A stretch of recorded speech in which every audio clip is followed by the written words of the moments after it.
Calls who? Mickey Donahoe to the stand, and we will be much briefer with this. Mr. Donahoe.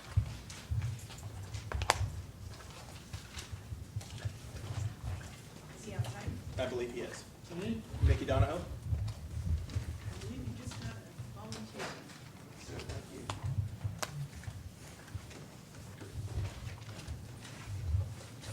Is this co-counsel to your left who I haven't met yet? No, he's not a member of the bar, but he is a lawyer. But he's helping me out.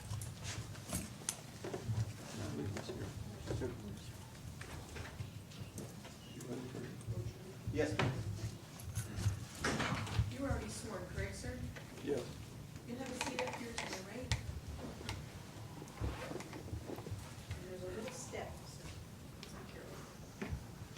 Want to move in?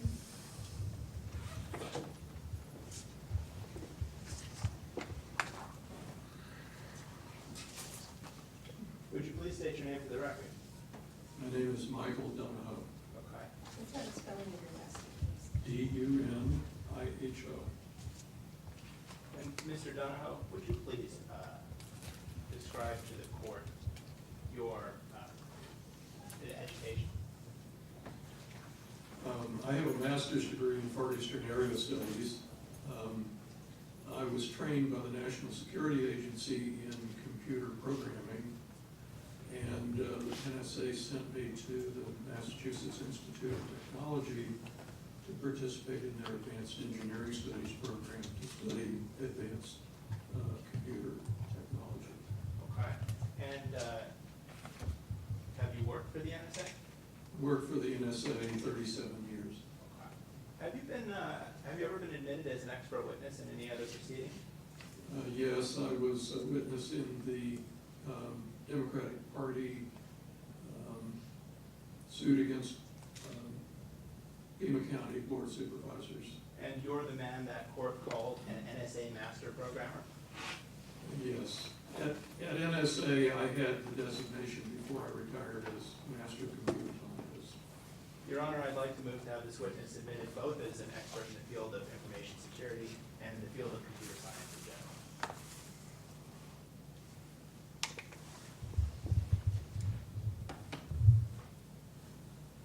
Did you wish to voir dire with your witness? Yes, Your Honor. Mr. Donahoe, when did you attend this NSA training program, and what exactly, well, I'll ask that first. But when did I attended a variety of training courses over the course of my career with NSA. So I suppose I took my first programming course somewhere about 1967. And probably the last one at MIT was in 1987. And I retired in 1997. In 1997. So you've been retired from the NSA in 1997? Yes. And since then, what type of work have you done in same type of security? I apologize, I don't remember the phrase that was used by counsel, that you're seeking to be admitted as an expert. My professional work since I retired was strictly volunteer work for my church. Okay, so since 1997, you haven't had any type of computer security related job? Just on behalf of the Pima County Democratic Party with regard to Pima County elections computers. And in that capacity, you were a volunteer observer? Yes, volunteer observer and technical advisor. And how, and what did that require? I'm sure. I mean, that's not a full-time job, I'm assuming. No, I would say it was not a full-time job. How many hours a year were you dedicating to that work? Oh, maybe 500 or 600 hours a year. And has that been consistent since 1997 through when? Through about a month ago. Oh, so, okay, so you have continuously done that for the last 17 years? You've been doing that type of volunteer work? Yes. In 2008, Pima County created the Election Integrity Commission, and I served on that commission for the last 6 years.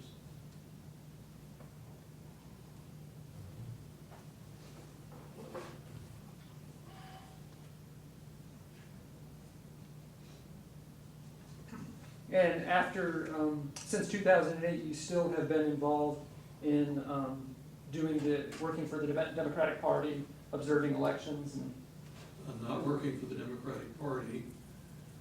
When the Election Integrity Commission was created, Ray Carroll, who is a Republican, wanted to appoint me to the Election Integrity Commission, and his stipulation was that I had to register as an independent.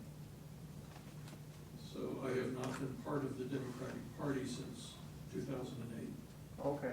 And since then, have you continued to this commission that you're involved in? Have you still been monitoring computer systems for elections? Yes.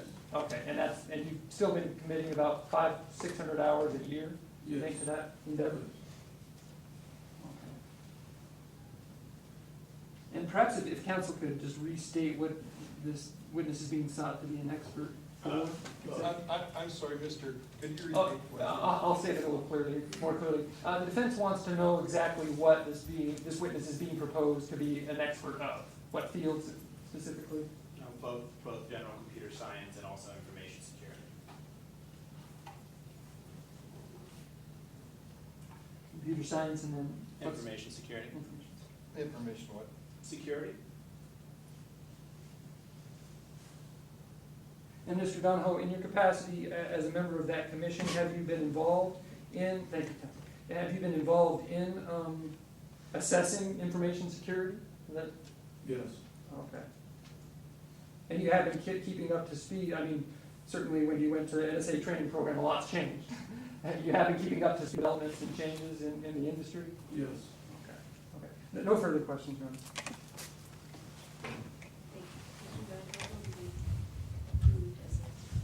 Thank you, Your Honor. All right, Mr. Donahoe, I don't want to beat things to death, but I'm going to just show you a record request, a document, and ask you Ask you, A brief set of questions. Is that exhibit A? This is exhibit A, and this has been moved to evidence, by the way. Not that I'm aware No, I'd like to move to evidence, please. of. Any objection? I don't know what document you refer to. That's the records request. Oh, okay. Your Honor, the state would object, or the defense would object at this time based on foundation. Well, substantially, but you can take a look at the records request, okay? Yes. I have the brief questions. You've had a chance to review this request? Yes. Okay, with respect to requests 5 through 9, Yes. as an expert in data security, what is your opinion concerning whether the granting of requests 5 through 9 would impair the county's information security? I would say that it does not impair it. Now, I'm going to read you a passage from City of Phoenix v. Lake. At the outset, I'm going to say, I'm not asking you for a conclusion of law. I'm not asking you if these are public records. I'm simply going to read the passage. Then I'm going to ask you a series of questions, okay? Don't want any conclusions. Okay, the passage is defining public records reasonably necessary or appropriate to maintain an accurate knowledge of their official activities, they're referring to government agency, and any of their activities which are supported by money from the state or any political subdivision of the state. supported by, By money from the state or any political subdivision of the state. Okay? In your opinion, as a computer expert, okay, the records that have been requested, 5 through 10, are those necessary to be maintained in order for a systems administrator to have knowledge of the way that elections are being conducted in this county? Yes. Your Honor, I will object then. To this county part, Yeah. I'm sorry, Your Honor. to the reference to this county. Okay, let me rephrase the question. In general, okay, the information that's been requested 5 through 10, are those items of information necessary to be kept in general for a administrator of an election system, you know, a network administrator of an election system, to have an idea and keep accurate knowledge of their official activities. Objection, Your Honor. I think you can answer that question. Please answer the question. Yes, yes. Why is that? Well, the Windows logs and the directories of file allocation tables and that sort of thing are essential for the operating system to find files that are needed by the election application software. And the GEMS audit log is necessary for the administrator of the election to keep track of what has taken place, and if a mistake has been made, to go back and find the mistake and fix it. Your Honor, Your Honor, I'm going to renew my objection. We kind of lack foundation here. We're assuming facts, not an evidence. We don't know, I don't know what system the witness is actually testifying to. well, let's talk about GEM systems specifically, or you know, your experience with reviewing GEM systems in general, not this specific one. Is that information necessary for the network administrators to know what's going on? Yes, if you're using GEMS as your election software and it runs under the Windows operating system, then all of this stuff is essential to operating the application software to count the votes in the election. Your Honor, we have no further questions for this witness. Thank you, Mr. Bennett. One moment, Your Honor. Yes.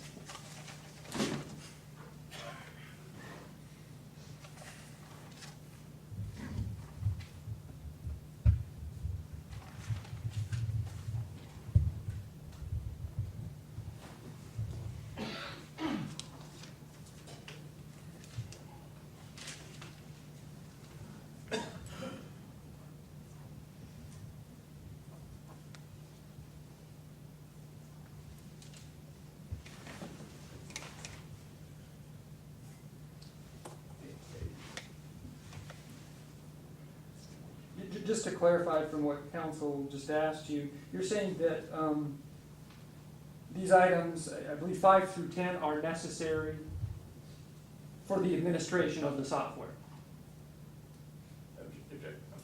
I'm asking.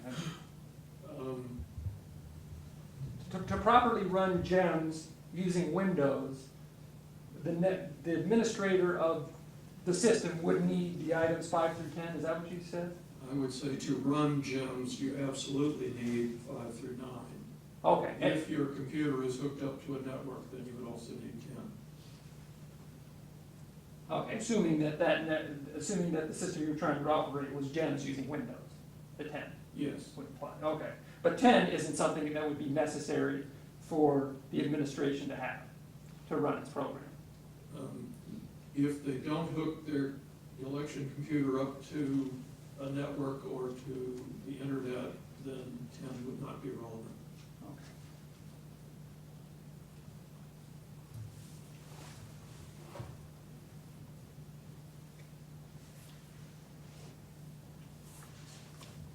And when you say that those,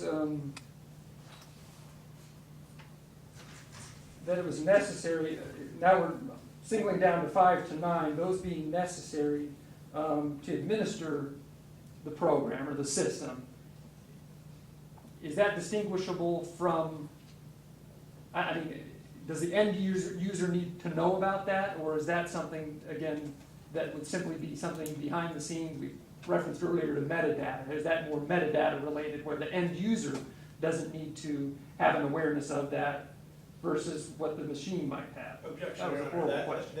That calls for his opinion on something that's outside of the areas in which he's been admitted as an expert. That's not the objection I expected. I think it was more of a compound question. Well, there's that too, but. Maybe if I could rephrase that. Break it down. Okay. When you indicate that items 5 through 9 are necessary for the administration of GEMS using Windows, when you're saying those are necessary, you're not saying that that would be necessary that the administrator have an understanding of those. I think he He would have to have some understanding of them, yes. Is it possible to administer those programs without ever having even looked at an audit log or an audit log? You don't need to use it to view an audit log to be able to administer an election using GEMS. Is that correct? If nothing goes wrong, then yes, that's true. Okay, and the But same. if something goes wrong, then you might need to look at the audit log. Okay, and would the audit log note something going wrong without the user knowing? Does it actively advise somebody when there's an error or a breach of security? No, or something? it just keeps track of everything that has taken place. Okay, would the same be true of the event logs? The Windows event logs, yes. Okay. So they don't notify a user of a problem or a breach, they just keep a list of what's happened, basically. Depending on how you have your Windows operating system configured, they could issue warnings to the user.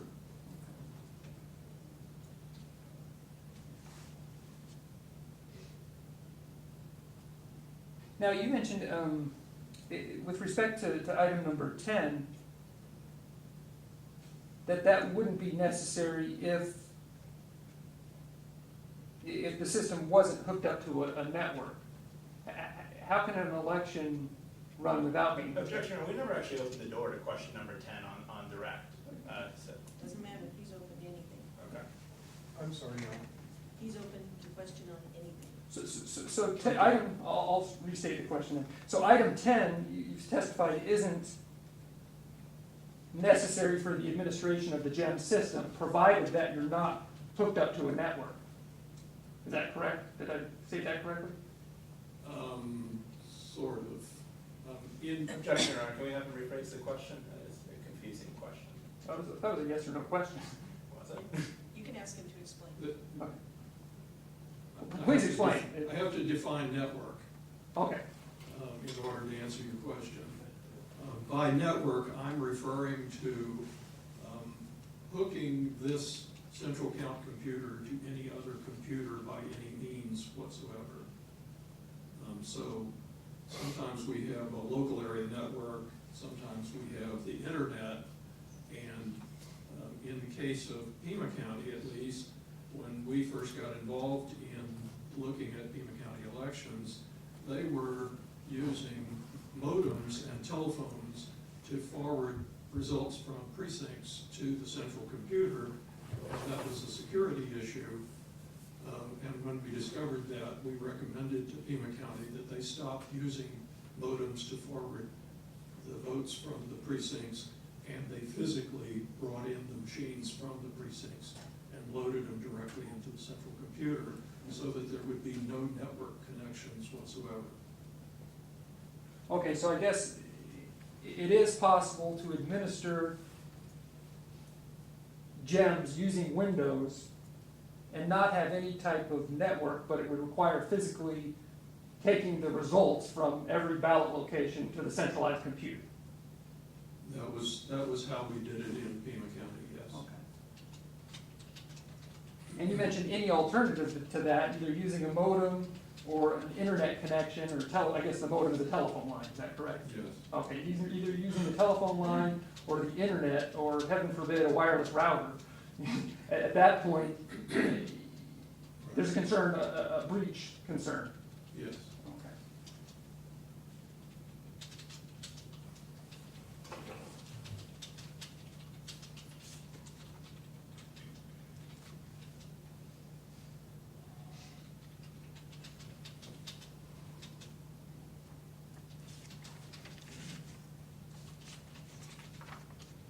No further questions at this time, Your Honor. Redirect? No question on redirect, Your Honor. Thank you. Do you want this witness to hang around? Yeah, he would. Okay, we'll let you know when